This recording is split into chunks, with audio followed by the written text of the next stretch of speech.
নমস্কার বন্ধুরা, আপনাদের সকলকে আমার ইউটিউব চ্যানেল বাংলার কৃষি দর্শনে ওয়েলকাম।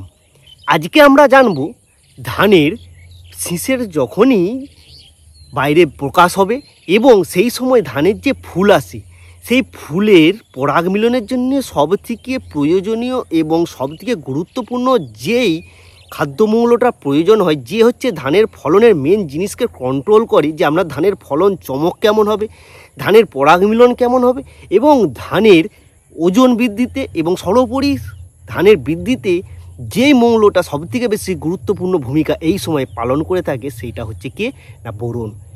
তো আজকে আমরা জানবো এই বোরন কি, কেন ধানের জমিতে বোরন ব্যবহার করব এবং ধানের শীষের যখন পরাগ মিলন হবে তার আগে ব্যবহার করব না পরে এবং কি পরিমাণে ব্যবহার করব, এই সমস্ত জিনিস আজকে আমরা ডিটেলসে এই ভিডিওতে আমরা আলোচনা করব।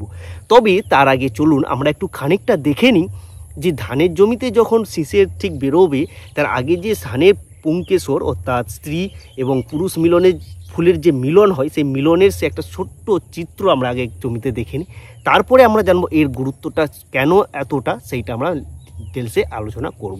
তবে তার আগে আপনারা যদি আমার এই ইউটিউব চ্যানেলে প্রথম এসে থাকেন অবশ্যই এই চ্যানেলটি সাবস্ক্রাইব করবেন এবং এই কৃষি রিলেটেড ভিডিওগুলো যদি আপনাদের ভালো লেগে থাকে তাহলে অবশ্যই আপনাদের প্রিয়জনদের মধ্যে শেয়ার করবেন এবং লাইক করতে কিন্তু ভুলবেন না। চলুন আমরা তাহলে সেই দৃশ্যটা, সুন্দর দৃশ্যটা আমরা একটু দেখে নিই। এটা হচ্ছে মিশোলির ধান, এটা হাই ইল্ডিং MTU 7029 না, তবে এই ধানটাতে আপনাদেরকে দেখাচ্ছি। দেখুন ধানের শীষের সূচনার পরে এই রকম ধানের ফুল পুরুষ এবং স্ত্রী দুটো ফুলের মিলনের ফলে এই ধান গ্রেন যে হয় সেটা হয়ে থাকে। আর এইগুলো সাধারণত কোনো প্রজাপতির দ্বারা হয়ে থাকে না, এগুলো হয়ে থাকে বাতাসের মিলনের দ্বারা। আর এই রকম ধরুন বর্ষাকালে বৃষ্টির সময় বা ঝড়ের সময় এই ফুলগুলো যদি এরকম করে ধরুন নাড়ালেন, পড়ে গেল বা খসে গেল, দেখুন আমার এই হাতের মধ্যে পড়েছে, তাহলেও এই বোরন যদি স্প্রে করা থাকে তাহলে আবার নতুন করে এই ফুলগুলো মিলনের জন্য রেডি হয় এবং স্ট্রং থাকে অনেক এবং গ্রেন ফর্মেশন হয়। এই দেখুন নিচেরগুলো, এইগুলো ঠিক গ্রেন ফর্মেশন হয়নি বা মিলন হয়নি বলে এগুলো আঘাতে পরিণত হয়েছে। আর উপরেরগুলো দেখুন মিলনের ভালোর জন্যে যেগুলো ধানে পরিণত হবে। সত্যি কত সুন্দর একটা প্রাকৃতিক দৃশ্য। তো আপনারা দেখলেন কি সুন্দর একটা ঘটনা বা মিলন একটা গাছের ধানের পুংকেশর এবং স্ত্রীকেশরের মধ্যে হচ্ছে।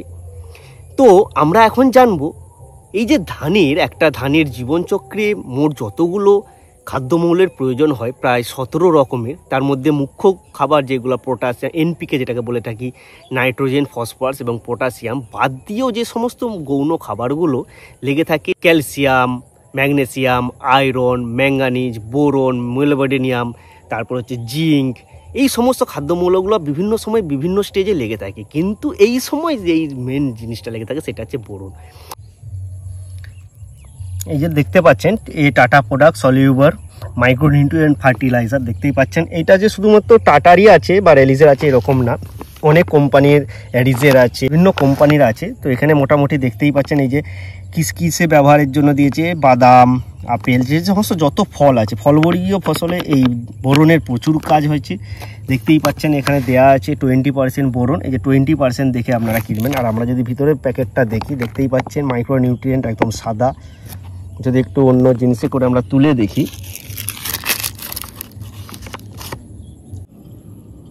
দেখতেই পাচ্ছেন নুনের দানার মতন পুরো দেখতে, একটা পাউডারের মতন, যেমন আমরা যেমন গরমকালে খাই গ্লুকোজ খাই, সে গ্লুকন্ডির মতন অনেক।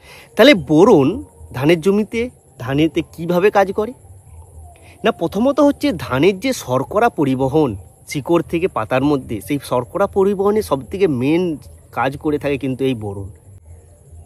আর কি কাজ করে থাকে না, ধানের জমির হচ্ছে যে শিকড়ের বৃদ্ধি, সেই শিকড়ের বৃদ্ধিতেও সাহায্য করে। আর হচ্ছে সর্বোপরি কি না কোষ, নতুন নতুন কোষ বিভাজন এবং তৈরি করতে এই বোরনের প্রচুর কাজ থাকে। প্রাথমিক অবস্থায় বোরনের কাজ আমরা সেভাবে না জমিতে দেখে থাকলেও কিন্তু শেষ পর্যায়ে মেনরা মার মানে যে ওস্তাদের মার শেষ রাতে সেটা হচ্ছে বোরন করে। তাই আমরা জমিতে কিভাবে বোরন প্রয়োগ করতে পারি সেইটা আমরা এখন একটু জেনে নিই। বোরন আমরা দুভাবে প্রয়োগ করতে পারি, একটা হচ্ছে কি না আপনারা মেন জমি তৈরির সময় ব্যবহার করতে পারেন এবং হচ্ছে কি না ফলিয়া স্প্রের মাধ্যমেও আপনি ব্যবহার করতে পারেন। জমিতে বোরন আমার মতে ব্যবহার না করাই ভালো। তার কারণ কি, বোরন হচ্ছে খুব তাড়াতাড়ি কি হয় না, লিচিং হয়ে মাটির যে সয়েল প্রোফাইল আছে ABC, এগুলো পরে অত জানার দরকার নেই, সেই প্রোফাইলে কি হয় না, ইনফিল্ট্রেশনের মাধ্যমে নিচের দিকে লিচিং হয়ে যায় বা চলে যায়। আর ধান গাছের শিকড় তো খুব বেশি বিস্তার লাভ করতে পারে না, মোটামুটি একটা আপনারা এই স্তরের মধ্যেই রয়ে যায়, তার বেশি ভিতরে যেতে পারছে না। আর লিচিং হয়ে যদি বোরন নিচে চলে যায় তাহলে শিকড় সেভাবে তো নিতে পারছে না। আর বোরন লাগে কোন সময়, মেনলি লাগে বোরন হচ্ছে সময়, শীষ সূচনার সময় বা শীষের পরাগ মিলনের সময়, তখন কিন্তু এই বোরন বা অত নিচ থেকে সে আর সংগ্রহ করতে পারে না। তাই আপনি চেষ্টা করবেন বোরন হচ্ছে ঠিক ধান ফলার আগে স্প্রে করার, সবথেকে ভালো কাজ এই সময় আপনি বোরন স্প্রে করতে পারেন। তাহলে জমিতে আপনি কোন ধরনের বোরন দেবেন, সব বোরনে কিন্তু আপনি ধানের জমিতে বা হচ্ছে যে গাছে প্রয়োগ করতে আপনি পারবেন না। কিছু বোরন আছে যেগুলো ইন্ডাস্ট্রিয়াল ইউজ হয়, কিছু বোরন আছে যেগুলো হচ্ছে মানে ল্যাবে কাজের জন্য ব্যবহার হয়ে থাকে, আর কিছু বোরন আছে যেগুলো হচ্ছে কৃষিক্ষেত্রে বা গাছে ব্যবহার করা হয়। কোন বোরনগুলো গাছে ব্যবহার করা হয় না, সলিউবেল যে বোরন আছে, মানে এই যে দেখতে পাচ্ছেন, দেখুন আমার হাতে এই যে সলিউবল বোরন, এইটাকে আপনি ব্যবহার করতে পারেন। বোরিক অক্সাইড যেটা আছে, বোরিক অ্যাসিড, সেইটাকেও আপনি ধানেতে স্প্রে করতে পারেন। আর কোনটা না, বোরাক্স, সেই বোরাক্সকেও আপনি ধানে বা গাছে ব্যবহার করা হয়। তাহলে আমরা জানলাম যে বোরন কি, কিভাবে আপনি ধানের জমিতে দেবেন। এবারে আমরা জানবো এই বোরন কত মাত্রায় যদি আপনি ধানের জমিতে ছিটান তাহলে কত লাগবে না, 33 শতক জমিতে আপনি বোরন জমি তৈরির সময় আপনি ব্যবহার করতে পারেন 1 কেজি থেকে 1.5 কেজি ছিটিয়ে দিতে পারেন সারের সঙ্গে। তবে সেইটা না দেওয়ার কারণ তো আমি বললাম, কারণ ইনফিল্ট্রেশন হয়ে নিচের দিকে চলে যায় সয়েলের। আর যদি আপনি স্প্রে করেন এই সলিউবল বোরন যদি স্প্রে করেন তাহলে প্রতি লিটার জলে 1 থেকে 1.5 গ্রাম করে আপনি বোরন ধানের জমিতে, ধানের শীষ বেরোনোর আগে এবং ধানের শীষ বেরোনোর পরে, মানে ধানের যখন পরাগ মিলন হবে তখন কিন্তু কোনো এইসব জিনিস ব্যবহার করা যাবে না, তাহলে হিট করতে পারে বিপরীত হয়ে যাবে। তাহলে আমি 2 বার পর্যন্ত আপনি ব্যবহার করলে সুন্দর এর রেজাল্ট পাবেন। এই বোরন যদি আপনি আবার বেশি মাত্রায় ব্যবহার করে ফেলেন, যে আপনি ধানের পরাগ মিলন করার মানে অতি লোভে তাঁতি মরে যেরকম একটা কথা আছে, সেই রকম আবার বেশি বড়ে ফেললেও কি ক্ষতি হতে পারে না, ওই আবার ফুলগুলো যেটা পরাগ মিলনে সাহায্য করে সে আবার চুঁয়ে যেতে পারে, এবং গাছের ডগায় যদি বেশি করে পড়ে যায় গাছের পাতাকে পুড়িয়ে দেবে, একদম পুরো জ্বলিয়ে দেবে একদম, যেমন শোষক পোকায় আক্রমণ করলে জ্বলে পুড়ে যায় খড়ের মতন, ঠিক সেরকম হয়ে যাবে। তাই বেশি মাত্রাও প্রয়োগ করবেন না, সঠিক মাত্রায় সঠিক সময়ে আপনাকে ফলিয়ার স্প্রে করতে হবে। ধানের জমিতে আপনি স্প্রে করুন। ধানের জমি বাদেও আর কোন কোন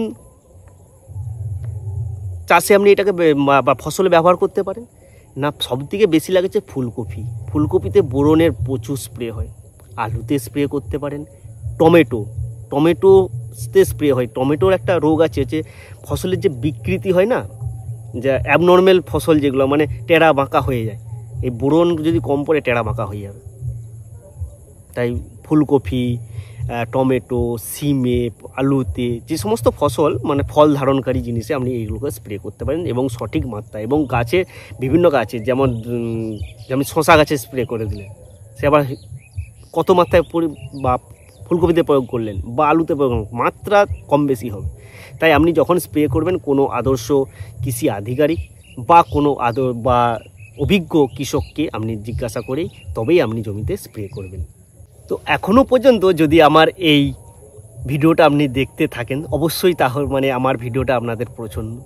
এই রকম কৃষি রিলেটেড ভিডিও আরও আপনি আমার এই চ্যানেলে দেখার জন্য আমার এই চ্যানেলটি অবশ্যই সাবস্ক্রাইব করবেন, এবং এই ভিডিওগুলো যদি ভালো লাগে অবশ্যই বন্ধু বা প্রিয়জনদের মধ্যে শেয়ার করবেন এবং লাইক করতে কিন্তু ভুলবেন না। চলুন দেখা হবে পরের ভিডিওতে।